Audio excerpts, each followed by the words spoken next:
நம்ம டெல்லி கணேஷிடம் ஒரு இயல்பு இருக்குங்க. அது இயக்குனர் சொல்லிக் கொடுக்காத நடிப்பு. எதையும் தன்னுள் கொண்டு வரும் கேரக்டர்.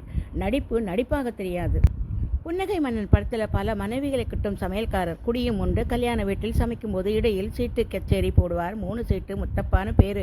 ரேகாவின் தந்தை முதலியாரிடம் போய், எனக்கு ரைட்ஸ் இருக்குது, உங்கள் பொண்ணு ரஞ்சனி தானே என் பையனை பேரு சேது புரிஞ்சிருக்குமே என ஆபத்து புரியாமல் உளறுவார். இதனால் கமல் ரேகா தற்கொலை வரை போய்விடும்.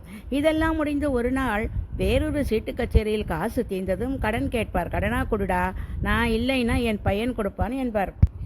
இந்த படத்தில் கமல், ரேகா, ரேவதி, ஸ்ரீவித்யா என சினிமாட்டிக் நடிப்புகளுக்கிடையில் 3 சீட்டு முத்தப்பாவாக டெல்லி கணேஷ் இயல்பாகி இருப்பார். அதுதான் டெல்லி கணேஷ் ஒரு விஜயகாந்த் விழாவில் ரஜினியை கீழே இறக்குவது போல பேசி வைரலானார். ஏண்டா தெளிய வச்சு அடிக்கிறீங்க என கேட்பார். ஒரு படத்தில் தூக்கத்திலேயே மறைந்திருந்தார். நிஜத்திலும் இப்படி இருக்கிறார். அஞ்சலிகள் அவருக்கு. தூக்கத்தில் உயிர் பிரிவது ஒரு வரம். நல்லெண்ணம் கொண்டோருக்கு மட்டுமே அது வாய்க்கும். அன்னாரது ஆன்மா சாந்தியடைய பிரார்த்தனைகள்.